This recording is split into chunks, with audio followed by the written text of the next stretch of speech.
All right, Stephen Rubin here, and welcoming back Dale Scott. Chief, welcome back, man. Thanks for coming on. Well, it's great to be back. Absolutely. Baseball season is just around the corner. Pitchers and catchers are reporting today. First workouts are tomorrow. Last year, several umpires took the season off. Are those umpires who took the season off, of course, other than Mike Winters, who retired, are they mostly planning to come back this year? Yeah, as far as I've heard, I'm not quite in the loop like I used to be, but as far as I know, there have been no opt-outs. In fact, I'm not even sure if opting out was an option this year. And I could be wrong, but last year, because of COVID and they started late and all that stuff, they gave guys the option. I'm not sure if that is in effect this year. It may be. I haven't heard that it was. But as far as I know, it's going to be, except for the retirement. Mike Winters retired. Everybody else, as far as I know, is back, and they're they're getting ready to go down to spring training. Of course, they don't report till the exhibition games start. But yeah, it's time. Did they do their usual gathering in Arizona this year? No, they didn't. They, I believe, got physicals at their local cities or local doctors and that kind of stuff, and reported back to MLB. And then they had some Zoom, meetings and that kind of stuff to go over things. But they did not do their regular January meeting, or at least in Scottsdale. I know in the regular January meeting, like they have to do, I think, 18 sets of 16 squats.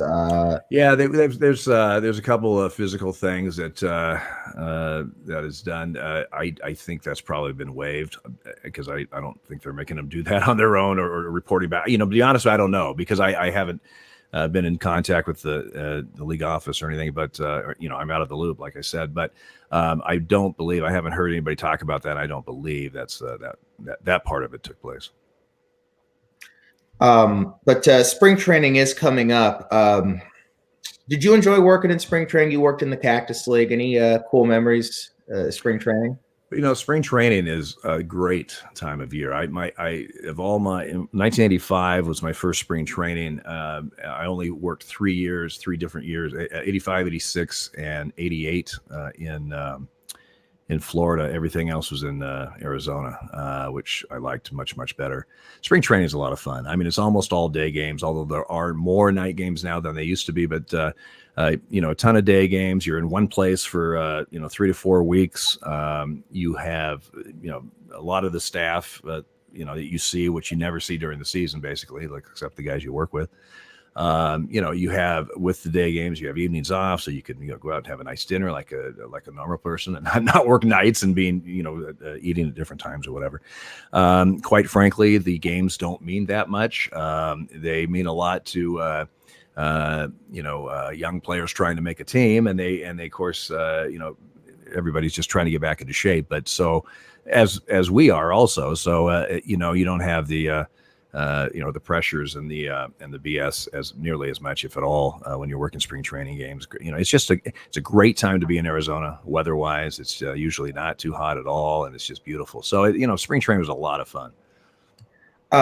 You mentioned Florida. A few years ago, Mark Carlson, Eddie Hickox, and Jeff Nelson, who were working in the Grapefruit League, were moved to the Cactus League, I believe, in 2017. Do the umpires choose where they go, or is that determined by the league? Well, when you get a little seniority, you can. In fact, I know for a fact Jeff requested Arizona.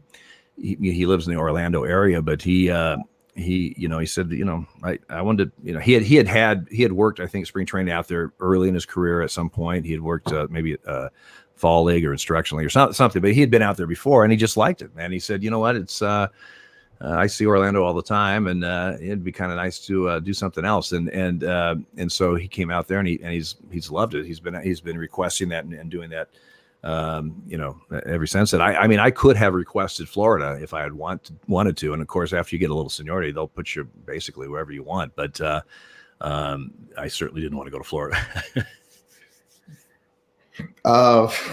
So in terms of game assignments, I know before the year you guys pick out your crews and your schedules, but how do you pick out which games you're going to work in spring training? Is it a day by day thing, or do you have that all selected before spring training gets underway? Well, the spring training schedule is just sent to you. What they do is they send out a questionnaire thing. I don't know, in late December, early January, something like that, and you put in where you want to go. Usually, like in Florida, there's like maybe 3 or 4 areas of the state. In Arizona, there's basically just one, the Phoenix area, although they have recently, I think they've kind of divided up to east and west Phoenix because there's enough teams to do that. But anyway, you just put in where you want to go. If you have after I think 4 years of service, you can ask for a half schedule instead of a full schedule, and that's what I usually would do. Half schedule is a minimum 15 games. Well, it is 15 games. A full schedule, you probably work about 25 or somewhere in there. So I would half schedule. I would request the first half. So I'd usually from the start of the exhibition games, I would be there until usually right around St. Patrick's Day, somewhere in there. Get my 15 games in. Usually it's 15 games in about 20, 21 days, something like that. So it's pretty casual. And then they just, and then if you have any days that you specifically want off, if for example, if I had, my brother was coming into Phoenix for a couple of days and I want to get one of those days off, or whatever, you just put in that request and then they just give you a schedule. They'll make it out. You don't, unlike the season where you can pick the crew chief and picks the schedule for the crew. You don't really have a pick. You put in that information, they send you a schedule. So because I thought for sure it'd be like, okay, hey, we need an extra umpire over in Peoria today. Anyone interested? Guess that's not how they do it. No. What they will do for young guys, some AAA guys that are working camps, there might, if for example, 1 year I woke up to work a game in West Phoenix in Goodyear, and I had food poison or something. I wasn't in any shape to be going and work in a game. I gave him a call in the morning, and they plucked a guy out of AAA out of a camp that was nearby, and he got to go work a game. So it's and then of course spring training is a big deal, like I said, for the players, as far as young players are trying to make teams and get out of the minor leagues and that type of stuff. Teams, win-loss is not a huge deal at all, but it's a big deal for our young umpires too, AAA umpires that are trying to get seen, obviously, by the supervisors that are down. That's another thing about spring training is, in Phoenix you might have two, maybe 3 supervisors, at least 2 that are watching games obviously every day, and they might have a day game and a night game that they watch, and they're watching these young guys especially because that's a chance for them to see them in one area for a month, basically, and scout them like that. So it's a big deal for them, and they, and it's just, when I was younger, a young umpire, spring training was a little nerve wracking. I mean, compared to what it is after I had a job and been there a while, because I was obviously being seen, and I wanted to do well, not only to the supervisors watching, but also the big league umpires that I was working with. That a lot of times that was the first time I met them or whatever, and wanted to impress them a little bit, let them know that I could work a little bit, or hopefully. So, but yeah, so it's you do have a set schedule, but there are some holes that they fill in, especially toward the end of the spring training season. But it's like I said, it's so much more laid back than any regular season game. It's kind of nice. So where do you guys stay? I'll take you guys probably like rent houses. Do you guys all stay in one area? Do you stay in just wherever you want? Well, both in Florida and Arizona, there's a lot of umpires that live there. So of course they're going to work in their areas or try to, especially in Florida. If somebody's working, lives in Central Florida, they don't want games in Fort Myers. They want games in the Central area or whatever. But for me, I always stayed at a hotel, extended stay place that had a kitchen and a separate bedroom and stuff, and that was kind of nice. Not that I was doing a lot of cooking, but at least you had a fridge and microwave and that kind of stuff, because you're there, 3 weeks or so. Some guys rent houses; they'll get houses for the month, especially guys that are working full, 28 days or something. And a lot of the AAA guys or young guys will 2 or 3 guys will get a house and split that. Or just hotel, and we stay at different places. I mean, I like to stay in central Phoenix, kind of in the Biltmore area. I could get anywhere at any time. A lot of guys like to stay in Scottsdale. That's the most popular place, probably, in the Phoenix area. So it just depends. Again, we get a per diem, so it's we can stay wherever we want, basically, and it's just to make sure and let the league know where you're at, so they can get a hold of you. Of course, now with cell phones, they can get a hold of you anytime, but. And they can hopefully. I hope they can't track you with those cell phones. If they can, they'll try. I know they're doing that with the players this year. They're making the players wear devices. Well, now that may be. I mean, with the COVID stuff, they may have. In fact, I think I don't know that for sure, but I've heard that certainly could be one of the stipulations of working this year. Trying to, I mean, as we saw, when you're trying to run a league or a sport without a bubble, an infection here or there can really screw things up, schedule wise and everything else. And so, last year they had some issues early, a couple teams, and had to reschedule and this and that. But and then of course they went to the bubble concept starting the LCS, I believe, or the divisionals, maybe it was when they started that. But it could, especially with baseball, because you have so many games and you have only so many days to get them in, and there's not a lot of off days and that kind of stuff. So, I totally understand why they're very vigilant about keeping, with tracking devices or whatever. But as far as trying to keep any kind of a spread of the disease at a minimum, because it can really blow up a schedule and a season if there's a big problem. Especially with umpires who are several of which are in their later 50s, early 60s. Well, you've got that too. Obviously, the umpires are much older than the players. You've got some guys have we have a few diabetics. We have a few guys that have high blood pressure or whatever. I mean, it's just like any other human at in their 50s or something that could have some ailments. And so it's certainly a concern. I'm guessing, I haven't heard anything, I haven't talked to anybody, but I'm guessing that the umpire schedules are going to be a little bit different than they are on a normal year, like they were last year, a little bit different. I don't know if it'll be as restrictive, where the West Coast guys never left the West Coast. I think that they may be a little bit more liberal with the scheduling, but I still believe they'll probably try to keep travel, maybe not a minimum, but certainly not as much as we normally do, because you're moving every series and you're flying around constantly, and of course, anytime you're doing that, you're just opening up the possibility of infection. Of course, there's the vaccines out there, and hopefully he can, as a country, get that really rolling and get the exactly, and get the vaccine makers to ramp them up, and just to get it going. Everybody's tired of this. Everybody wants this thing to somehow get mitigated, and so I think everyone's kind of, well, not everyone, but most people are working very hard to get that done and move forward. But it'll be interesting to see, because they're going to try to a full season, unlike last year, and so last year they were able to put in these stipulations as far as with the umpires. The travel is much less than we normally do. We were staying at the same. The umpires were staying at the same hotels as the visiting teams. They were oftentimes traveling on the charter of one of the teams when they're going off to wherever they're going. All that, I don't know how much of that or any of that is going to be repeated this year. I haven't heard, but I would be surprised if there wasn't some alterations to a normal schedule again this year, because of they just have to.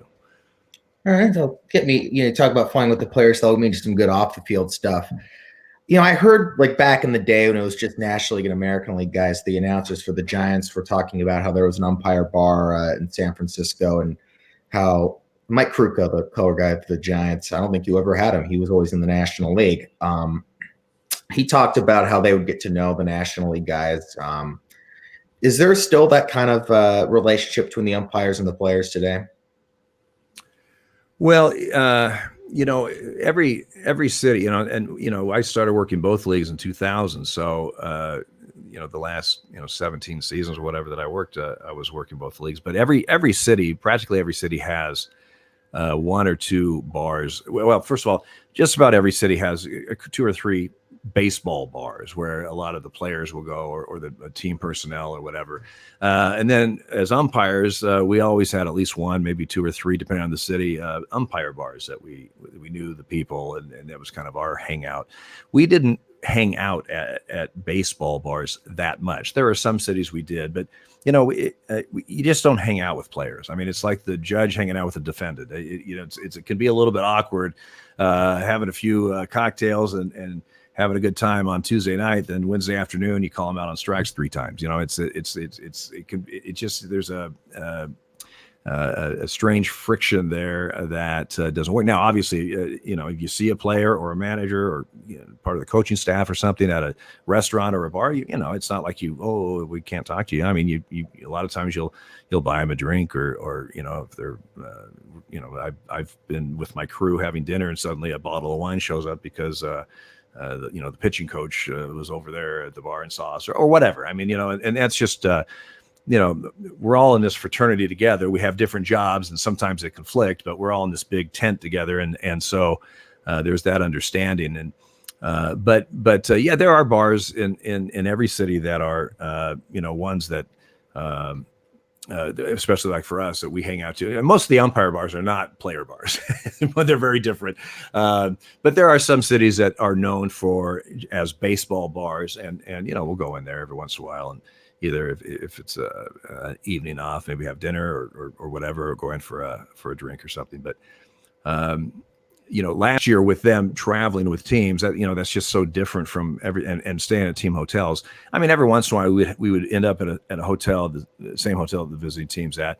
But again, a lot of times we try to avoid that just because. I mean, it's just I've been in a team hotel that had a wild game that night and ejected a couple people. Next thing I know, I'm at the team hotel after the game to go to my room, and I hit the elevator just about closing. Here comes, the manager I just ejected and his bench coach, going to his room, and oh, hey, it's just awkward, It's like, I mean, we're all professionals, but that being said, it's still awkward. So, so we try to avoid that. But last year, they were doing a lot of that because of COVID and everybody was good about it. I mean, the guys I talked to, they said everybody's professional about it. They'd be on the charter, and they said one thing about the charter. The umpires were saying, "What a great way to travel." I mean, usually umpires are traveling commercial. You're not leaving after a night game because there's no flights. You're leaving the next morning. The charter, you leave whenever. If it's a 12 inning game that the plane's waiting for you, you're not going to miss a flight. They say, you go through the security at the ballpark. You're in a bus, go straight to the tarmac, right to the plane. You go up. When you're done, when you land, you come right off the plane and on the tarmac into a bus, and boom, you're going to the hotel. And he said, well, that's not a bad way to go. We're not used to that as umpires, but everybody was good. And if that ends up some of that or a lot of that happening this year, I'm sure it'll be the same thing. Going back to like restaurants and going back to spring training, were there any places in Arizona that you like to frequent? Well, yeah. I mean, I loved, one of the things I loved about spring training is, like I said earlier, is that you have evenings off. So, I mean, there's some great restaurants in the Phoenix area. A lot of them are in Scottsdale, but not all of them. And so, that was, I mean, I ate very well in spring training. Oh, yeah.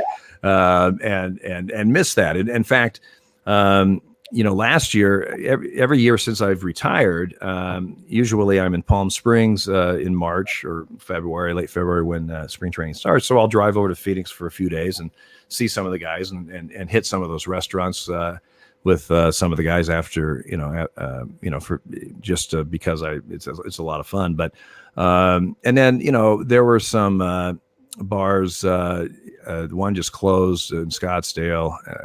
I can't think of the name of it now, but everybody went to it. I mean, it was like a baseball or a Chicago Cub type bar. That was the prevalent. They were from Chicago. I can't think of the name of it right now, but I also had going through Arizona all these years. I had some really good friends, non-baseball people that lived there, and in fact, a couple of them owned their own bar. So a lot of times I hung out with them. So, but yeah, it's like I said, practically every city. There's the old standby place that you go to after a game as umpires. And now, some places there's certainly more than one, but it's kind of a routine that you get into. And for years, it's not there anymore, but for years in Tempe, there was a little hole in the wall called Frank's Friendly Tavern that we started to go to when I was in instructionally in A-ball. And that was a fun umpire hangout, and we had a lot of laughs, a lot of good times there. But unfortunately, that place isn't around anymore. Some of the places I know, Don and Charlie's just closed. Don and Charlie's is what I was trying to think about. That was the one you were thinking. I never went there. I should have gone there. The place I always frequented was the Italian Grotto because I'm friends with Gary, who used to own the place. Did you ever go there? No. Was that in Scottsdale? Yeah. I don't know. I don't believe I hit the Grotto. Is it still there? No, it closed down a couple of years ago. Doug Eddings used to hit that place all the time. Well, that's probably why I didn't go. No, I'm just kidding. Gary Davis too. The owner, a friend of mine, Gary. I don't know. Other umpires may talk about him. He's a New Yorker. He's quite the character. Right. And he always he would always give my dad and I good treatment because I'd been friends with them for a long time. Like, hey, boys, come on in. Meatball's gonna serve you over there. Hell of a guy. Well, that's the thing though. In some of these restaurants and bars that we go to throughout the country, you get to know these people, and so like Smith and Walensky's in Chicago. If we have a night game, if we're running a long game or something. They usually close the kitchen at whatever time, but like we'd get off the field and it's 20 minutes before they're closing the kitchen, and we're not going to get there in time, but we'll call or text and say hey, we're going to be there at such and such a time. Okay, well we'll either pre-order and it'll be ready, or we'll or they'll leave it open a little bit longer to accommodate us or whatever. So it's nice to know people. It's nice to know people to be able to take advantage of things like that. Speaking of off-field stuff and speaking of bars where there's alcohol, I know a lot of umpires like to drink. Are there any umpires that back when you worked or still today, any umpires that use cannabis? Well, first of all, even though it's legal, it is illegal for us to use it. There you go. The umpires are subject to drug testing.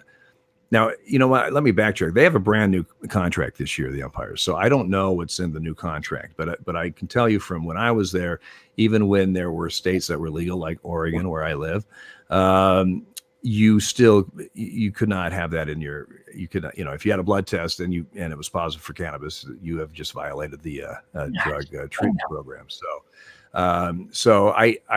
I'm assuming it's still that way. I don't know 100% sure because I don't know what's in the new contract, but just because, alcohol is legal, but if we get tested before a game, they also do a blow test. And if you blow over 0.06 or 0.08, whatever the legal, I think it's 0.06 for us. If you put blood over 0.06, they won't let you on the field, so. So we have even though it may be legal, doesn't mean that you can necessarily partake when you're and I'm not saying somebody would do it the morning of a day game, but as cannabis, you smoke it a week ago, it's going to be in your system, and so that would be an issue. Have umpires ever blown a point? Every game they make you take a breathalyzer? No. Only games where you get tested up to 4 times a year. Usually it wasn't that often or that many, but they can up to 4 times a year. The most I was ever tested during the season was twice. But when a tester is there, they will do not only the urine urine, which they send to the lab, but they also do an on-spot breathalyzer to record your alcohol, or hopefully 0.0 alcohol content. So that's when that happens. As an umpire in the history of the game, and you're ever blown a .06 or higher, or ever worked a game drunk. I mean, baseball's been around for 150 years. Yeah. Never in 150 years did an umpire work drunk. I had no desire to do that. Now, I mean, I've had Saturday night games where I went out, and then I had a Sunday day game where I was not feeling well. I was a little hungover, which was not necessarily pleasant. Yeah, but I certainly no, I would never drink day of a game or anything like that. So what is an umpire season like? You have spring training, and then you have the regular season. You have 3 weeks off, 3 weeks in replay, and then each individual umpire gets their own week off. Right. Well, again, unless something has changed or they changed some things, each umpire gets 4 weeks off. 3 of those weeks are usually crew weeks, where the entire crew is off. There's 19 crews. There's 17. Let's see if I get this right. There's 17 crews working at all times. 2 crews are in replay, and then a maximum of 15 games a night. So 17 crews are working every week, where 2 crews are off every week. And then there's a one individual week, which when you bid on a schedule, it's the schedule from opening day to the last day of the season. It includes all your off days. It built in are the off off weeks that you're off. Everything's there. You're bidding on the whole thing, and then usually there's a block of 4 weeks where each individual guy has one of those weeks off. So, if that block was the first 4 weeks of May, for example, then on my crew, I would have first pick. I'm the crew chief. So of those 4 weeks, I say, I want this week off. And then my 2-man would say, well, I want this week off and whatever. And then we let the league know. So, and then there's replay. Every crew has, some crews have 3 weeks of replay. Some have 2. It doesn't work out that everybody gets 3. Just the way how many weeks there are in a season and that kind of stuff. But those are built into that also. Your replay weeks, and that's when your whole crew is in New York, and you're working shifts during that week for replay with another crew to cover everything. So that's pretty much how that works. Now, sometimes umpires are moved around. Like, you might see an umpire fill in for another umpire. Maybe that umpire lives in the city where that series is and and it's during that umpire's off week. So let's say, you lived up in Portland, so maybe perhaps you go up to Seattle for a series for someone else's crew. How was that determined? Was that determined from the start of the year? Would that be determined on the spot? Well, there's I believe 15 AAA fill-in umpires, and that have numbers. It might be 12, but I think it's 15 that are issued numbers. And those are the guys that, for example, when I said that there's a 4-week block and each one of us would have one of those weeks off, well, then one of those AAA guys would come in and he would work with my crew for 4 weeks, but for each guy being off, so he'll be there for a 4-week block or whatever. When a regular umpire is moved to another crew, usually it's because there's been an injury. Usually a significant injury, meaning that a guy might be out for a while, and then there might be then they have their block vacations coming up or something, and suddenly a crew may lose their. Let's say the crew chief got injured, and then their number 2 guy or 3 guy is going to be off for a week, or maybe there's even a double injury on a crew. Anyway, the crew suddenly gets very young, and so they want to beef up a crew with some experience and some seniority. So they'll move usually a 2 or 3 guy on somebody else's crew, and they might move them in there. Hey, you're going to be on so-and-so's crew for the next 6 weeks because so-and-so is going to be out or whatever. And that's when you start seeing umpires moving from crew to crew that aren't the fill-in guys, because they don't want to. they don't want to a crew chief that is off, the 2-man is hurt, and now you have a 3-man, a 4-man, and 2 AAA guys. You know, they just frown on that. You might see that late in the season when their schedule is such that they don't really have any contenders. You know, but certainly you're not going to see it late in the season. You're not going to see a dilapidated crew on a series that means something playoff wise, or seeding wise, or whatever. So, you know, that's how those things go. So sometimes, like Danny Isonia worked with me for 10 seasons, not in a row, but for 10 different seasons. But there was a couple seasons that he was one of the guys that moved quite a bit when they need to patch in, you know, somebody at a crew. And so, you know, Danny would be with me, and all of a sudden, boom, he's on somebody else's crew for a week, and then he's supposed to come back, but then somebody else went down. So boom, he's over there somewhere. So he would move around a little bit. It happens, but they rarely move a crew chief to another crew. But it will happen sometimes. And then there's, I mean, like one time, the week before the All-Star game, Gary Cedarstrom and I switched. I went to I ran his crew, and he ran my crew because he had the All-Star game that year. I don't remember where it was at, but anyway, my crew was on the East Coast. And what's that? Minnesota. Okay. I remember that because you worked our series against the Diamondbacks. That's right. Because I came to San Francisco. I went to Seattle and San Francisco, I believe, where Gary's crew was going to be, and he went to my crew, which was in the Midwest or whatever, to get him closer to Minnesota. You know, so sometimes there's like a courtesy switches like that, which actually help both of us, because I can get home for the All-Star break a lot easier from San Francisco than I can from wherever I was, you know, that year. So sometimes you see those things happen also. So, you know, there's various reasons why guys are switched around or moved around, and you know, but rarely do you see a crew chief leave his crew. You know, but it does happen. I actually do remember that, and I actually remember it was Cedarstrom's crew with you working. With me working, yeah. Well, you're exactly right. Yeah, it was Katie and. I forget who else was on there, but Danley was on that crew that year. Danley was the 2-man, I believe, and I don't remember offhand. But that was the first year though of expanded replay, so a bunch of new umpires on the crew too. Speaking of crews, you know, some umpires kind of always like to have kind of the same number 2 guy. They're kind of, you know, they're kind of joined at the hip. You know, John Hirschbeck had the late great Wally Bell for many years. Joe Brinkman had Daryl Cousins. Seemed like Dan Iasonia was the guy you had, and Dan just became a crew chief last year. What does Dan like to work with? And you know, I'll take you're probably pretty proud of him for becoming a crew chief. Well, listen, you know, Danny, I didn't know Danny at all until he came up and worked as a fill-in AAA guy, and worked with my crew for a 4-week block. One of those weeks I was off, but so I was with him 3 weeks. And we just really hit it off, personality wise, a lot of the same, you know, I mean, he's a Democrat. I love that.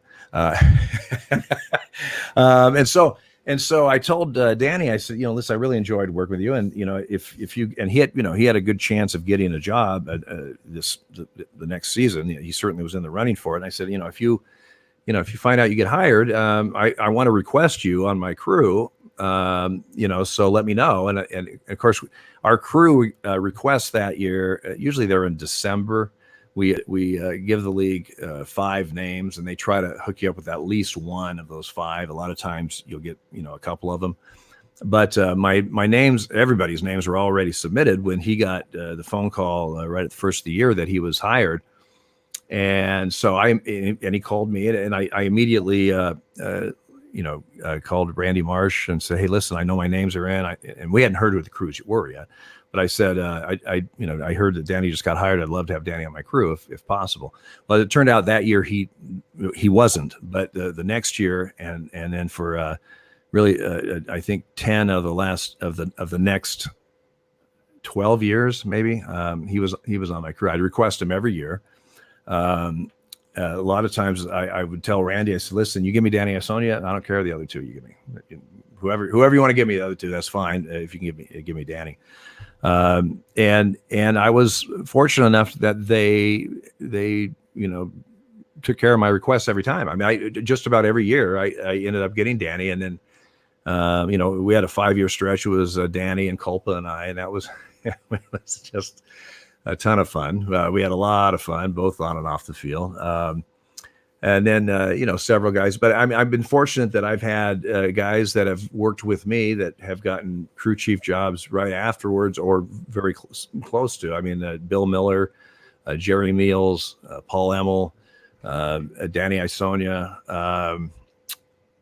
I'm trying to think if there's anybody, but that kind of reflects. I feel good about that. That obviously, I don't know if I had anything to do with it, but it sure feels nice to know that you had some really solid guys that you were able to hopefully set the tone and everything for them as they moved up and got their own crews. And so, pretty proud about that. But Danny's just a great guy on and off the field. He's an outstanding umpire. He's a you're working with guys all year, and like players or anything else, sometimes you have slumps. Sometimes unlike players, we're on the road a lot more, and sometimes you're a little down or whatever. But as a crew chief, even though I maybe wasn't having the greatest day or something was going on at home or something, when we met at 5 o'clock to go to the ballpark, I tried not to have that. I try to be upbeat and even mannered every day that we walked on the field or went to the ballpark and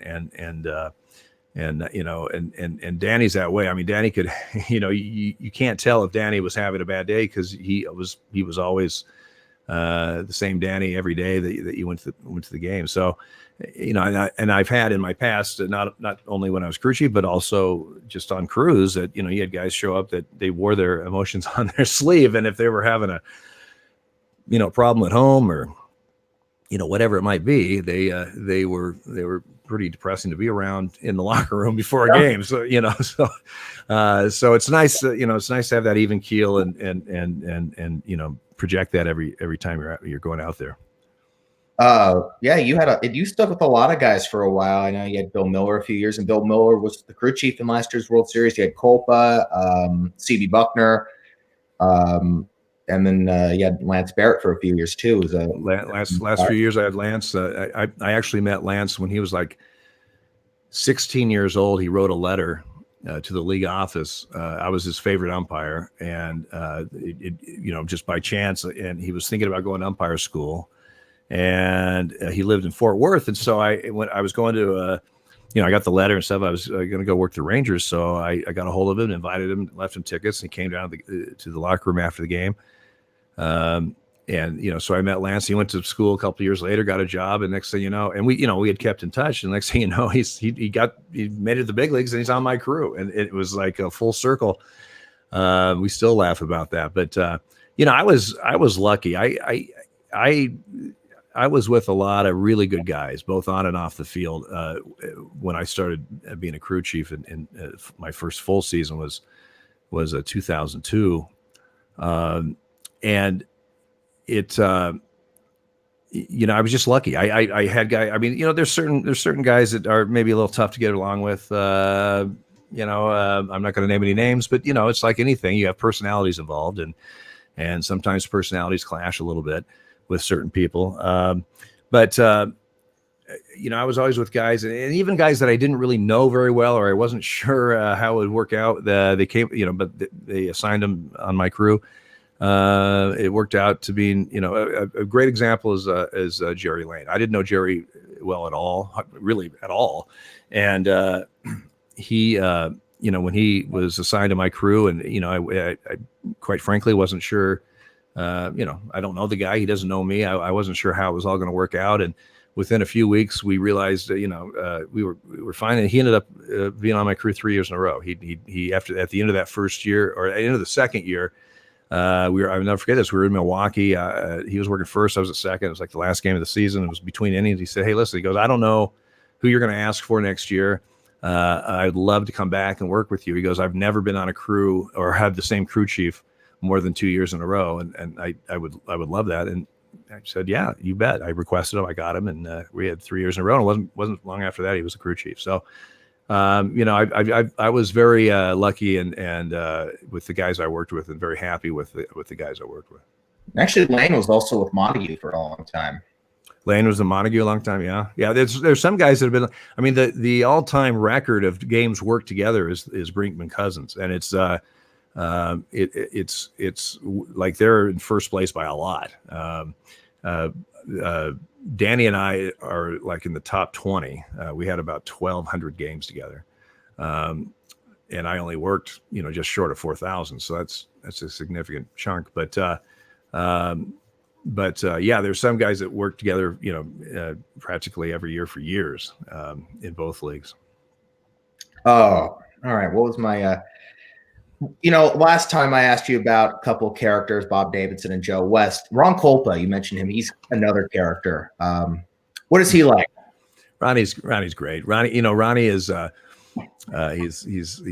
a funny guy, good personality. He likes to have a good time. He's another guy that showed up every day, even though maybe he didn't have the greatest day for whatever reason. He would show up every day with a good attitude and let's move forward. He was fun to go out with after games. I went to his wedding a couple of years ago. It was right before Thanksgiving in New York, and it was quite the extravaganza. It was one of the most fun weddings I've ever been to. It was just a lot of fun. But Ron's a really good guy, and Ron enjoys life. It's hard not to be in a good mood when you're around Ron, because if you're not, he's going to put you in one pretty soon. So that's his goal, I think. Because I'll admit, I'm kind of sometimes the guy who is the downer, who can be in a bad mood, and at least I could acknowledge that and feel bad about it. And I always appreciate that, like, one person in life who's going to cheer you up. Oh, come on, man, cheer up. And you always appreciate those kind of people. Sure. So I wanted to mention an incident Kolpa was involved in. He ejected Barry Bonds, and you were the crew chief for that back in 2006. Fans went apeshit. They were throwing garbage on the field. I'll take you probably remember that. Was there any thought given to forfeiting that game? No, a forfeit is a drastic thing. Obviously when, I've been on the field a few times when they've thrown stuff on the field, and, you may have to clear the teams, and make announcements and all that stuff. But I've never gotten close to a forfeit. It's happened. I mean, it has happened in the history of baseball, but it's been a while since it happened. But I remember that. I mean, Ronnie called him out on strikes. I believe I was at second base, and it was, I don't think Barry had a very good argument, but either way, he certainly deserved to get ejected by what he said. And there in San Francisco, we enter and leave the park right behind home plate, and those seats and stuff. And there's a little stairwell. It's just, the fans are right there when you're going down the stairwell, and they were very present and vocal as we were leaving the field. And of course, you have the police there and everything every day, but I think they beefed it up a little bit that day. But I remember my three partners were. I always am the last one off the field, or I try to be, when we're leaving the field, and make sure everybody gets out of there. And somebody was literally 6 feet from me or whatever, at the railing there where we're going down, and they're screaming at Kolpa and screaming at Kolpa. And this one guy said, "I hope you burn in hell." And I looked over and I said, "Well, that was kind of harsh. I mean, come on." It's a baseball game, for crying out loud. I do remember that day, and it's a day at the office, I guess. You also had that happen. You were the crew chief when Bill Miller ejected Jed Lowry in Toronto, and he threw his helmet. I think someone threw a beer at him when you guys were walking off the field. Right. Yes, I've had a few beers thrown at me in Toronto, or at us, as far as that goes. Lowry, he bounced, he slammed that helmet down, and on that turf, it just bounced, right up, and I don't. I mean, he definitely threw it in Bill's direction. I don't necessarily think he meant to hit Bill, but just the fact that he was with such force throwing it in that direction is not responsible on his part, for sure. And so that was quite a to do. Security in Major League Baseball is really good. There's some situations that I mean, obviously they can't control 40,000 people. If someone's going to throw something, they're going to throw something. I'll never forget that 2015 playoff game with the Rangers in Toronto, game 5 of the divisionals. When I had the plate, Batista hit that home run, that 7th inning that went an hour and some. But one of the delays as things were being thrown on the field, and the grounds crew was trying to clean everything up. The police officer for a Toronto police officer had come out, and he was standing by me, and he said, my advice to you and your partners is on the third out of this game, when this game's over, he goes, we're going to have a individual cop come to every umpire and escort you, off the field. But my advice to you and your guys is to quickly don't walk, don't jog, just quickly run off the field and you just get the hell out of here. And I said, yes, things are wisdom. I said, that's pretty good advice. I think, I think I'll take that advice. There were some beers thrown that day, not only during the game when we had to stop it, but also when we were leaving. Although when we were leaving, they were much happier because they had come back and won the game. This was the time we had to stop play, and all that was right after they had fallen behind in the top of the 7th, and they weren't quite as happy. That was like 15, 20 minutes. And that's why, I remember watching that game and thinking they can call this game off right now. That was never a thought. No. I mean, first of all, in a postseason game like that, that's not even my call. That we have there's MLB front office people that have higher ranks than myself that are at every game, and if it had gotten so bad, it would have had to go through them and all that kind of stuff. But no, we're talking about as dire or weird or strange or violent it may seem with things being thrown down. Can you imagine forfeiting a game, especially a playoff game? The repercussions from something like that is just beyond incredible. So I mean, yes, forfeits have happened. I've never heard of one, or at least in the modern day, in a postseason game, but it's happened in the regular season game. I know the Yankee or the White Sox on disco night back in '78 or whenever the hell that was, and that was a second game of a doubleheader was forfeited. I believe there was a game at Dodger Stadium. Yeah, the bats, that was the year after the strike, and so they gave fans balls.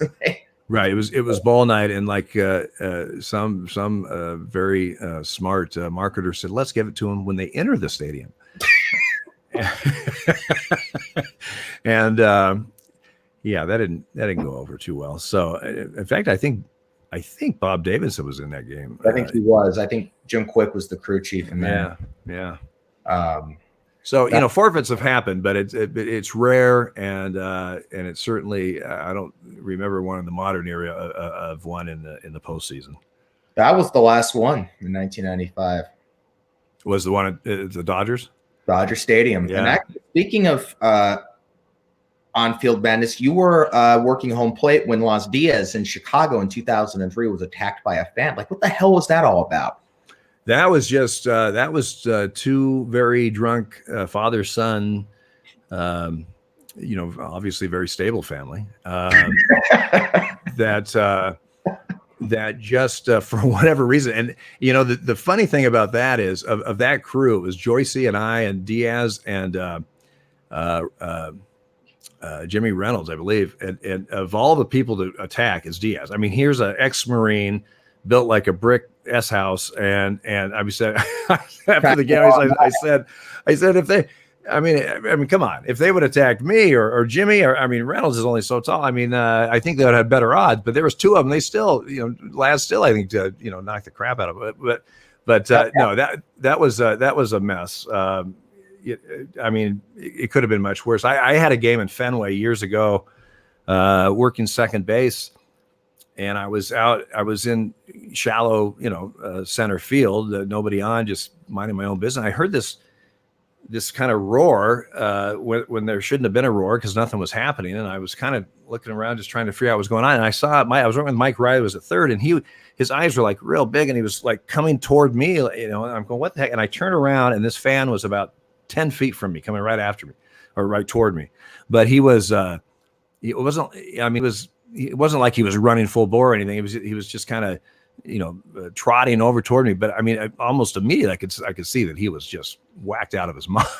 I mean, and he goes, hey, so I kind of sidestepped him, and then about that time, here comes security, and they just buried him. But you never, you don't really think about that stuff when you're out there, but it can happen. I mean, a lot of these stadiums are very, very accessible to get on the field, if somebody wants to do that. But we have, like I said, pretty good security. Usually if someone gets on the field, it is, somebody sees it real quick. It's on the radio. And I mean, there's people from all directions, security people converging usually. And so, it is what it is. But yeah, when they attacked Laz, we laughed about that afterwards. Like, of all the people on this crew, I mean, obviously they were drunk because they went after you, Laz. That was the last guy they should have gone after. I mean, when they attacked Laz, I mean, was there ever this like holy shit kind of fear and adrenaline running through? Oh yeah, absolutely.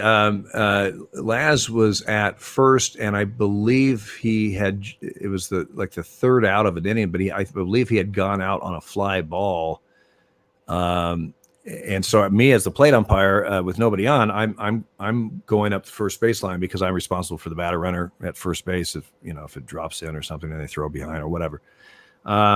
So it was all in front of me. I the ball was caught, and all of a sudden out of the corner of my eye, I see this, running out, and so I've got the gear on and stuff, and I'm running.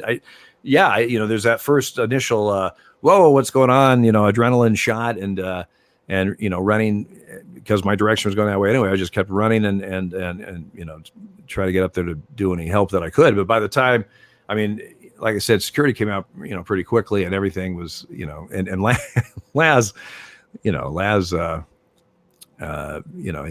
wasn't, it certainly wasn't something that Laz couldn't handle if nobody had showed up right there. I don't think, because he's a pretty tough guy, and pretty built guy. So, but yeah, there is definitely a little adrenaline rush for sure. Yeah, Laz is another guy who seems like a character, and he also seems just like a really cool guy. He always goes up and talks to fans. He just seems like the kind of guy you want to have on your crew. And I got to work with Laz, a little bit off and on.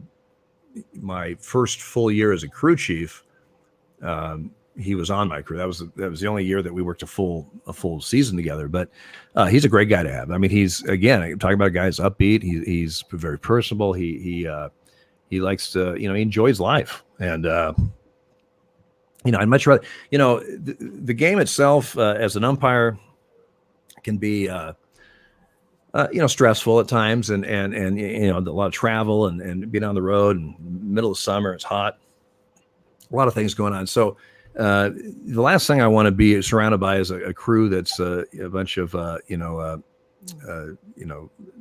Debbie Downers, people that are just negative all the time. And so I learned this from Dave Phillips when I worked with Dave. When Dave was crew chief, he had the same philosophy. He goes, there's enough stuff going on both in our job and just, with the union or whatever's going on, that the last thing I want to do for an hour and a half before the game and, an hour after the game as we're getting ready to leave or whatever is have three guys that are just, everything's bad, this and this and this. And he goes, I want to be surrounded by people that are upbeat and laughing and having a good time. And then we'll go out and deal with whatever we got to deal with. And so, I mean, the 3 years I worked with Davey, 3 years in a row, I had Rocky, Durwood Merrill and Rocky Rowe, myself and Davey. We'll talk about laughing. I mean, there were times we literally, as we're on the steps to go onto the field, we had to go, okay, game face, because we were laughing so much as we left the locker room about whatever the hell we were talking about and laughing about. And we had to, just go. I had players more than once that a player like on the field or something go, hey. He goes, I walked by the umpire room before the game, and all I could hear was you guys screaming and laughing. What the hell's going on in there? And I mean, it just that's just the way our personalities were, and that's the way that Davey liked it, and not being, with like I said, Debbie Downer. So when I became a crew chief, that's the people that I wanted to be surrounded by, and Laz certainly fits that bill for sure. Speaking of Davey Phillips, a question I always had about him: he was a crew chief, but he took a year off and came back and was not a crew chief, and I've never seen that. Well, I know he had some back issues. I know that physically he was out. I didn't realize. Well, did he come back, like just barely come back, and then he was out again for good? Was that? Yeah, he came back in 2001, worked like one game and worked opening day in 2002, and that was it. Right. And it was his back that had been giving him problems the last few years of his career. It was one of those things. I think of Davey, if you look back on it now, he probably thought, well, I shouldn't even try to come back and, after that in 2002 or whatever, but he was trying to give it a shot to get one more year in. But, it takes, physically it can take your toll. It takes a toll a little bit at umpiring. I mean, the most common umpire injuries or things that'll cut a guy's career short, besides my concussions, were knees and backs, where they just all the plate work and up and down, the quick start stop that you do as an umpire out on the bases. As you get older, your body just doesn't react like it used to, and even though you may feel good, your body may be saying, "Yeah, you feel good now, but give me a couple of games in the heat or whatever, and I'll make sure that goes away." So, I was fortunate that way. I mean, my knees, my back, I don't have any physical issues now that I'm off the field, and luckily the head issues didn't. Nothing's come of the concussions I had. But there are some guys that still have their back or their knees or their hips, have issues, or have had replacements and that kind of stuff just from the wear and tear of, the minor leagues and the big leagues of working. Jim Joyce, I think, had a lot of knee problems. He had definite knee problem. He had one knee replaced, and probably should have the other. I don't know if he's going to, because I don't think he had a real good time with the one that was replaced. So, but yeah, he had your body just starts giving out after a while, and it's not a lot you can do about that. We were talking about postseason. I've heard that like recently, postseason is determined by your replay count. Like how many? I could be wrong. That's what I've read somewhere on the. No, that's not. Okay, good. Yeah, that's not it. There's a lot of factors go into how they pick postseason umpires, and there's factors of you're evaluating the entire season. You're evaluating every pitch that you call, every play that you call on the bases. You're evaluated by some of your no calls. Maybe you didn't call an obstruction you should have. There's both video. You're being evaluated both on video and also in person. Of course, with your plate work, that's all, stats, data. And then, replay. I mean, there's when an umpire is overturned in replay, there are replay overturns, and then there are missed calls, basically. I mean, if I call a guy out and he's safe by a step, that's a missed call. But if I call a guy out and he's safe by just a fraction of a toenail, that's just a replay call. I mean, it's one of those. What we mean by that is it is the only reason you were reversed is because of replay. I mean, naked eye, quite frankly, I could have gone either way, or you almost hey, you looked right, and then we on replay. Another one is the phony outs you get when a guy slides in and then he comes up just a little bit off the base, and then, I mean, it is what it is. If you want to have replay, you can't just say, well, on that play, I mean, if you're off the base and you're being tagged, you're out. It's just that simple. Now that's collateral damage, so to speak, of replay. That's one of those things that replay is not in the system for that play, but there's how else can you call it if it's obvious that he is off the base and he's being tagged, he's out, period. But they're not going to count that against you. Okay. Because it is a miss. It'll go down as a miss, but so you may have 10 misses or 10 overturns in replay, but only 2 of them were just really crappy calls. The other 8 were just replay calls or really close. That type of thing. That's not going to go against you. Listen, they're much more concerned about your consistency on pitches, your consistency on plays and steal plays, how you run a game, how you deal with tough situations, arguments, or those types of things. All that plays into a factor. Plus, you got to remember, and when you're putting together a postseason crew, you've got crew chiefs, 2 men, 3 men. You got to work in some new guys every year to get them experience on the field in the postseason. You have the opportunity to now with the wild card game, the one game playoff, you can put 2 guys have never worked postseason. You can put them both on the 2 guys on the line. It gives them the experience of being out on the field in a replay situation. You can work them in slowly, as you work up through the years to get them on the bases and then, working the plate. But you have crew composition that you have to be aware of. You can't just say the top 7 guys are working the World Series. Well, the top 7 guys might be, 4 crew chiefs and 2, or whatever. I mean, you have to have a nice blend to if you keep using the same guys over and over again, eventually they retire or get hurt or something, and now all of a sudden oh my God, now we got a bunch of guys that haven't worked. Well, that's not planning very well. You gotta work guys in as you can, still keeping a lot of experience and seniority on the field. And of course, as you evaluate them, their numbers. But trust me, it's not replay. Could be one of the last things they look at, quite frankly. Postseason, the outfield umpires. I mean, what is your view on having 6-man crews? Because I think a lot of guys are not used to working out in the outfield, and some of the more controversial calls have come in the outfield. Sam Holbrook's call in the inaugural wild card game, which I really think has to do more with an instinctual thing. He sees a pop-up his direction, bases loaded, runners in first and second, less than 2 outs. He sees a pop-up in his direction. He's naturally going to call the infield fly. Richie Garcia, which I believe you were there, was really right at the wall. And are umpires trained well for 6-man umpiring crews? Or well, you're correct. You don't work the line. I mean, you rarely work the line. The first time you work in the minor leagues, I worked the line one time. The Northwest League All-Star game, my very first year. So in most cases, the first time you're working the line is in the big leagues in a playoff game or All-Star game or a game 163 to determine a division winner or something like that. And so no, you don't have very much, if at all, experience of working the line. But working the line helps everybody on the crew, because it completely changes your rotations. In a lot of ways, it cuts down on your rotations. So you have guys not having to move as much and just basically focus on their base. Now, there are rotations, but it's when you have guys in the outfield, you have a lot less of them.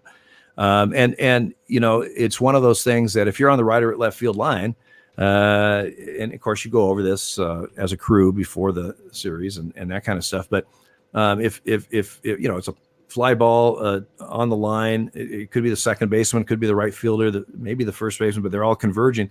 As an umpire, it's in front of you, but you got a guy coming from behind you, meaning the right fielder. If it's one of those situations where you might be in the way, you just get the hell off the line and let the first base umpire make the fair foul decision, that kind of stuff. You just get out of the way. The Garcia play, Jeffrey Meyer, I was at first base. That was my first LCS there at Yankee Stadium. That was a situation where, the best angle for that play, as far as reaching, did he reach across, did he reach into the playing field? If he did, and touch the ball, would it have been caught? Would it have not been caught, but would have been off the wall, or would it have gone into the stands anyway? I mean, the best way to determine that would be right on the wall, but you can't set up right on the wall, because that's a terrible place to be for a lot of other situations that can happen, out in the outfield. the bottom line is, no, you're not trained to work the line per se because you just don't have that opportunity. Yes, we do have mechanics and bullet points, so to speak, on how to work the line and how to position yourself for whatever situation. But now again, it's a lot different because now we have replay, and so you have the opportunity if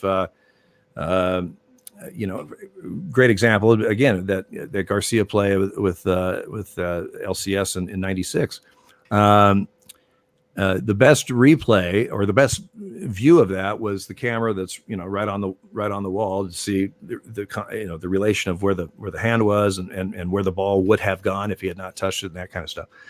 And so you've got that help also, but yes, it's beneficial to have line umpires.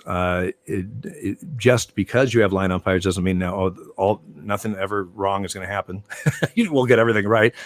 You might have a diving catch where you have guys for the line coming from both directions, but he makes a catch where his back is to you and it's to the guy's side. You just don't see it. You just can't tell the way the play finished. Was in such a way that it just blocked off whatever angle you might have had, or completely blocked you off totally. And so these things happen. It's kind of like replay. I mean, replay. A lot of people thought, well, replay, well, good. There won't be any missed calls. Well, no, not necessarily. I mean, how many times have you seen replay where one angle looks one way and one angle looks the other? I mean, or the perfect angle is right there, and then right when you need it, a player happens to cross right in front of the line of sight or something as he's running or whatever. There's always going to be a chance of just not 100% knowing with replay. So you do the best you can. If it's that close, a fan's going to see what they want to see. If they want the out, they're going to see a catch. If they want a base hit, they're going to see a no catch. That's just human nature. But it is beneficial to have your line umpires. They do help in a lot of situations, and they certainly help in the overall for the overall crew. When you have multiple runners and balls hit, that you're not, it cuts way down on rotations and having to move around and that kind of stuff. So you're at have much better odds of being in the correct position for a play at a base or something when it happens, and not something where you have to cover a base and you may not have the exact angle that you would like to have. This might be more of a question to ask someone who ejected a lot of people. I know you didn't eject a lot of people, but when you see an umpire say give it back like the old National League guys used to do, would some guys scream at each other out of fun, or was it that they were really pissed at each other? Well, arguments are arguments. Some are trying to fire up the team. Some are trying just to protect the player that's pissed off. Some are trying to fire up the crowd. Some are a combination of those, or some are the guy's extremely pissed off, or some every once in a while are because they just want to get kicked out. I had Terry Collins when he was with the Angels on a call I had in the outfield, nobody on second base. They were up 10-0 after 3 innings at home against Toronto, and now it was like the 7th inning or something like that, and they were down, or they were up 10-9. Or 10-8, something like that. So and all the momentum was the other way, and I had a call that went against him. I be honest with you, I don't remember. I think I had spectator interference. They wanted a home run, and I called spectator interference, and we put the batter runner at second. And so Terry comes flying out, and I'm figuring I'm probably gonna have a pretty good argument, and he meets me where because I'd gone out on the ball. This argument took place in shallow center field. And as he's approaching me, I said, Terry, he reached over. He goes, I don't give a shit, and he goes, can you imagine that? And of course, now when he's talking to me, he's slapping his hand and he's throwing his hands up and stuff. So he's just really just reading me, right? He goes, can you imagine that? Can you imagine a 10-0 lead, 10 runs, and now it's 10-8. We are terrible. I cannot believe how terrible we are, and so now I'm trying not to laugh. And obviously, the only reason he's out there, he wants to get the fans fired up. He probably wants to get his team a little bit fired up. But he certainly wasn't, doing anything to get ejected. But he said, "You're going to have to eject me. You're going to have to throw me out." And I said, "Well, Terry, you want to get thrown out?" He goes, "Yeah." I go, "Well, you got to do something to get thrown out." "Oh, you want me to do something?" And he grabs his hat and he throws it about 20 yards. And so, of course, I eject him. And he said, well, you know what's really bad, Dale? I'll tell you what's really, really bad is that I get to leave and you have to stay here and watch this shit. That's what's really bad. And off he went, And now everybody thinks that Terry Collins just read me the riot act and just chewed me, one side, the other. And boy, he really got a hold of that umpire. And the whole time I'm trying not to laugh, knowing the cameras are on us because of what he is saying and what he's doing. Now, does that happen often? No. I mean, I had it, 2 or 3 times that type of thing happen. But there are certainly times where guys are out, and the only reason they're out there is to protect their player. They know that either, you're right, or they certainly don't have a real beef with it, but they also know that they can't afford for this guy to get ejected, So that's their whole goal, is just to run interference and get this guy out of here and get in between and take all, take the heat or give the heat and get that guy away. And that's their job. That's their job. Bobby Cox was he's been ejected more than any other manager, but Bobby, had a philosophy that I don't win games, you guys do. So I will take care of the umpires. You let me do that. Okay. Because if you get ejected, there's nothing we can do about it. I just lost my third baseman. I just lost my pitcher or whatever. If I get ejected, we got a bunch of guys that can manage this team, and we still need you to play. And so that's what he would do. And so a lot of times that's why he got ejected. That Braves team, except for Chipper Jones, I think didn't have just a ton of ejections. Chipper got run quite a bit, but because his thought process, Bobby was, if anybody's going to be ejected, it's going to be me and not my players. So, and that's part of their job. So that, arguments are part of the game. Sometimes they're not pleasant, but from our standpoint, sometimes they're not fair at all. They're just being extremely unfair. But it happens. And if you have to eject, you eject. And you move on. And you learn at day one at umpire school that each game is a brand new game. It's a brand new slate. You realize the guys that are troubled. I mean, that get ejected a lot, or so the guys with the rap sheet. But you start every game even, and you don't bring a grudge onto the field. But trust me, if it's somebody that is always in your grill, you're probably going to have a little bit less fuse than somebody that doesn't argue a lot. Now, when an umpire gives it back, I know Tommy Halley and Craig Counsell had one a few years back. Jerry Crawford used to do that. Bob Davidson, Charlie Williams, mainly the National League guys. Actually, Jim Joyce would do that occasionally too. Were the umpires ever having fun with it, or were they pissed off? Well, again, both. I mean, sometimes you were not happy. You're just not happy with whatever that was said or whatever, how the situation evolved. But other times, it was kind of a nice release, actually. I mean, I ran the first base coach for Toronto. He just always, I was working first. He was always whining about this, that's a balk. That's a balk. I mean, and finally, I just had enough. When I see a balk, I'll call a balk. Enough. I'm tired of hearing it. Every time the guy pitches, it's a balk. Well, runner at first, and he delivered, and that's a balk, that's a balk, and the hitter hit a fly ball to left field or something, and so so the play was going on, and I'd had enough, and so the ball was caught. The runner comes back, and I called time, and I said, "You wouldn't know a balk if I'd hitting you in the face," and I jacked him and just chewed into him because I was pissed. I had warned him a couple times to just knock it off, and we went at it pretty good, but I mean, that really felt good, to be honest with you, because it was something that was like, I'm trying to keep you in the game, dude. I really am trying, but you obviously, you've pushed and pushed and pushed and enough. Go bye-bye. So, yeah. So, but again, it's part of the game. It's really a manager's job, frankly, as far as protecting players or going out when thing isn't, something doesn't go their way, especially in a really crucial time of the game or something, and you just you deal with appropriate each one individually, and just if you got to eject them, eject them. And there are some players who are just kind of today's ball players who are just complete prima donnas who are always going to be a handful. Angel Pagan would always argue with you guys. I don't think you ever tossed Pagan, but I every game you'd see Pagan chirp with an umpire. Are there any other players that would just Yeah. matter where the pitch was, they're going to chirp. Well, yeah. I mean, you had I had was it O'Neill with the Yankees, the right fielder for the Yankees. If he took a pitch, it was a ball. I mean, he doesn't take strikes apparently, and he just never would. He always had something to say when you call a strike. I once got in do an argument with him. He fouled the ball off. He goes, "Dale, was that a good pitch?" I go, "Yeah." And he goes, "No, it wasn't." I said, "What? Oh, you what? I mean, you just fouled. Why are you even asking that?" But I'll never forget. We had the Yankees in Cleveland. We had a Saturday afternoon game. I had the plate.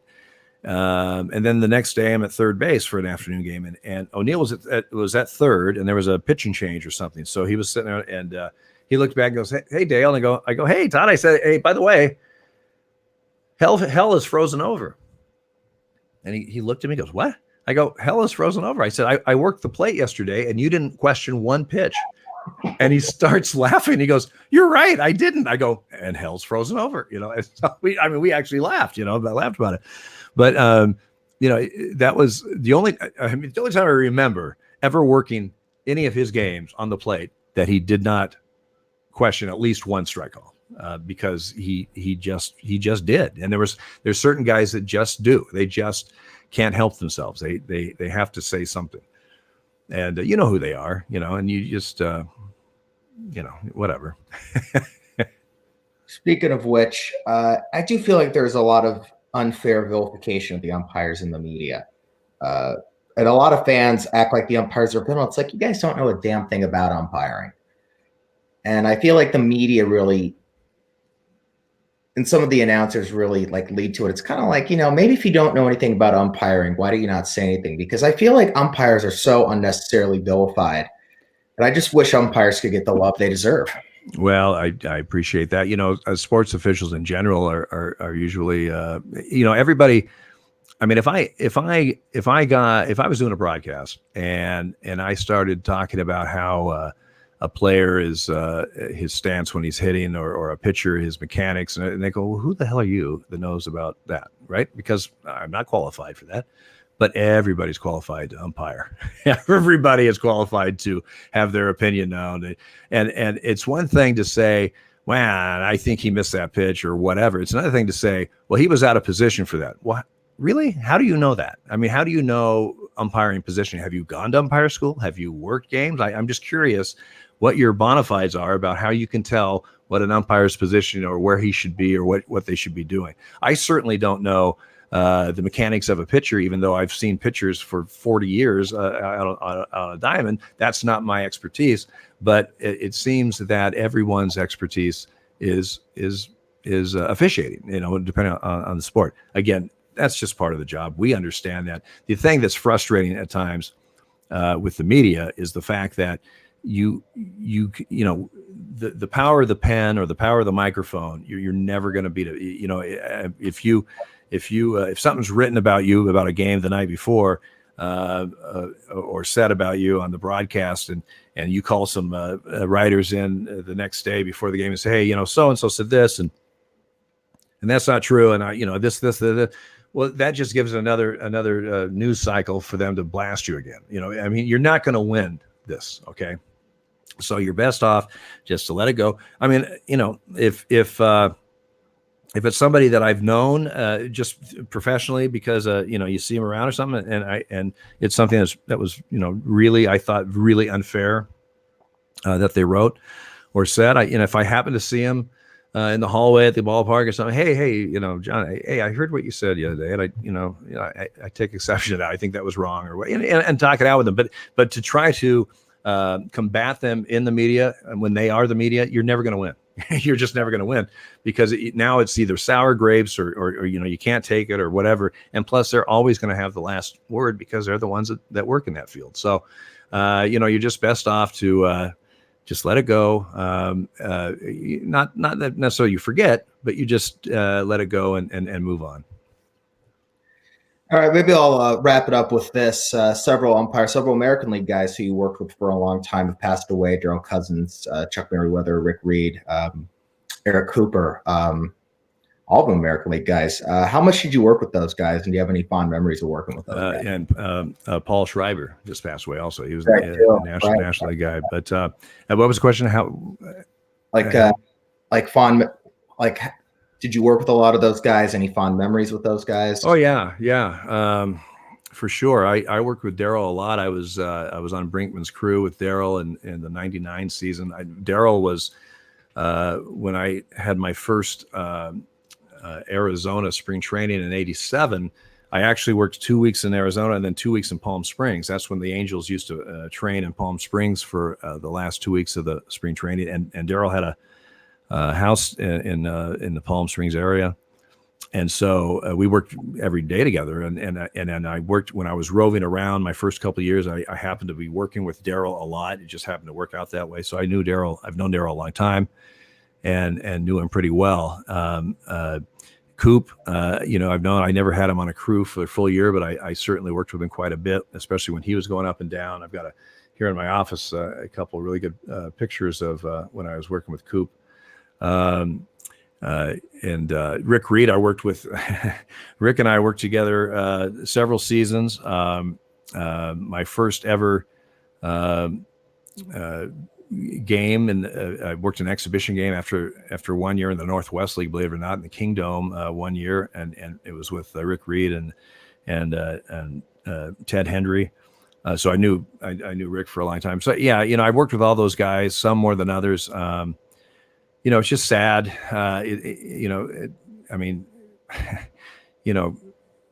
Coop, that was such a shock, going in for just a routine knee surgery type thing and gets a blood clot. And next thing you know, he's gone. And it just, young and very shocking to have something like that happen. So, we're a fraternity of umpires. We're very close, even though we may have our differences politically or elsewhere, other things. We share a common thread, and that's it's not to get too deep, but you really don't know what it's like to umpire in the big leagues until you umpire in the big leagues and do that, and the travel and the stress and the pressure and all the stuff that goes on. And so you respect guys that do that. You understand exactly what they go through when somebody has a play blow up on them, like what happened to Jimmy Joyce. That could have been me, that could have been any of us. And you can relate to that, and we all feel for each other. So when you lose a guy, it's sad, and especially when you lose a guy young, it's a shock. And so we had quite a run here, and so I'm hoping that we'll stop for a while for sure. Yeah, and I forgot about Paul Schreiber. He died, I think, in November, and he lives near where you are. He's in Oregon. Yeah, well, he'd been living in Arizona. He's from here. Yeah, he's from Eugene, and I umpired and refereed his basketball and umpired his baseball games when he was like in 6th grade. Oh, you're kidding. Yes, and Paul, when he was leaving Portland State, and he was going to go to umpire school, he was, I was up in Portland, he was here, and he contacted me and asked, because he had questions about umpire school and just wanted to pick my brain a little bit. I gave him some gear that I had, and he said he wore my shin guards and chest protector and mask. I think everything I gave him all through the minor leagues until he got to the big leagues. He was wearing the stuff that I gave him. So, I know, we're both big Duck fans, and so Paul was a good guy, a sweet guy, and it's very sad. Yeah, I'm sorry for your losses. All right, Dale. Thank you so much, and hopefully to see you around. Love to get a beer with you in maybe 4 years once COVID's finally over. You got it, buddy. You got it.